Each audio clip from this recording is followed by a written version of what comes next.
What's up, everybody? It's me, Greg Miller, alongside Brian Altano, and none other than Nolan North, storied, legendary video game voiceover guy. Beyond indeed. Nolan's here to film up at noon with us, which posts on Monday. You should watch it. I'll tell you why at the end of the episode. But I asked, questions. I said, tweet at me, Game Over Greggy. Ask your questions. And we got so many awesome questions. We said, let's break it out of this show. Me and Brian right here asking questions. For a little while. Yeah. Before Up at Noon, which you should definitely watch on Monday. Yeah. IGN.com and YouTube.com/IGN. I don't say much. Starting off strong from moving_unit ... haven't voiced. You wish you had? I guess that's a character you haven't voiced that you wish you had. Yeah, you're in every game. This is always the joke with you, right? Or this guy's dying. Uncharted, Arkham City, Dark Void. You can run down the list. Wow. You're in everything. Boy. This new game, Marvel Heroes. I'm ready for it. His middle name is Obscurity. The question is, haven't voiced, wish you had? Yeah, I think he's dying and he needs your medical attention. He left the E out of haven't. So I'm assuming, moving_unit, that's a what game? Yeah, what characters haven't you ever, that you're always like, I want to be that guy. I want to do that part one day. Oh, jeez, when we talk, I don't know. I was that one. See, that's where it gets complicated. It does. How about FemShep?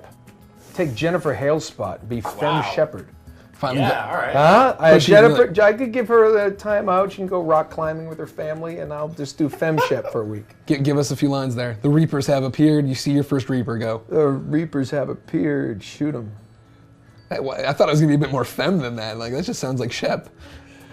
I don't know where to go from there. At some person 50502. Oh, that guy did not really care about Twitter when he signed up. I like that. I'm not going to use this. There was more than 50,000 some persons. The only one he could get was 5052. I actually know 5051. Oh, there you go. What is your favorite video game character to play?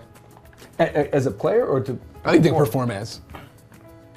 What role do you like get excited to do? I really like the Insomniac game, Ratchet and Clank, Crack in Time, when I did my little guy, my little bot, who I'm forgetting his name now. Oh, the one who was in charge of the... Yes, sir. Oh, sure. Right.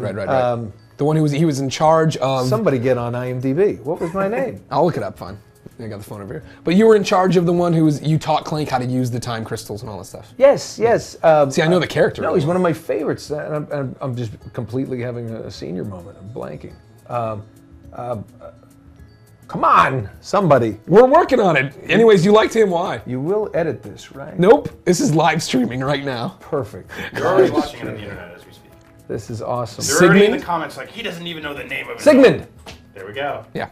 Sigmund, I remembered last minute. You really pulled it out of that one. He was really fun. He was a fun character. What do you look for in a fun character? What makes a character fun for you? I don't know, the writing was kind of funny, and it was just doing something kind of a silly voice that doesn't really thrash your throat, like some of the Lord of the Rings games when you're doing battles, roars of the orcs and things like that, and doing all these crazy voices for hours. But Ratchet and Clank had he had fun because he was just nervous and just. You're just one of those fun voices you could do the whole time.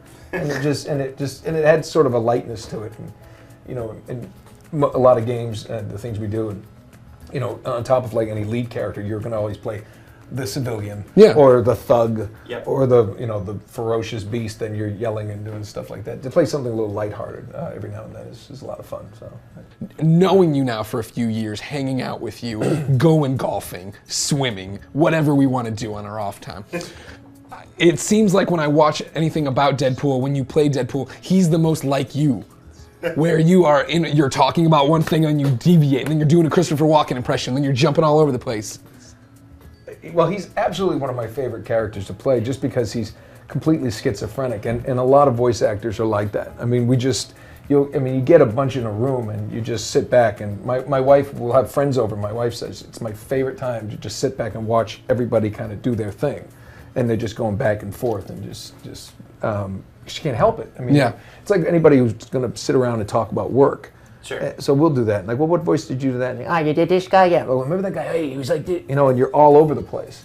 And so it's like a secret society of Tourette's people. Kind of, yeah, kind of. So Deadpool is like that, and you know, to be allowed to just kind of go off, and he, aside from yes, the psychopathic, you know, murderous nature. Well, I just keep mine in check. No, I think it's without a doubt one of the best characters to play, just because you get it's pure fun. I mean, it really is one of the best times you can have in a booth. I remember when we did the first Marvel Hulk versus Wolverine movie. There was no script, and there was just some basic lines, and we went in, and they said I had done Wolverine and the X-Men with Steve Bloom, and we had done that, and they called me and they said, we know how you work, just this is what happens in the scene, we'll show you, just need to replace the dialogue, and they let me, and they took most of the ad-libs that came out of that. So and with same thing with the game, you take that same nature and you just let it fly. They literally let me go in and spew everything. I get what's on the page, everything else, and then I let them pick up the pieces. Wow. Well, Nolan, thank you so much for your time. We're going to record the Up at Noon here in a second. Remember, Up at Noon, Monday, at noon on IGN.com, YouTube.com, IGN. We'll be talking about the Metal Gear stuff. Uncharted 4. What? Jeez, I'm going to watch that show now, too. Yeah, I know. Sorry, Brian. You have to finally sit through one. And, of course, Marvel Heroes. If you're excited for Marvel Heroes, here on IGN.com, you can get a beta key and start playing right now, because the game's not out yet, but it's coming soon. It looks really cool. And then you can go golfing and swimming with us. That's what I want to do. Beyond.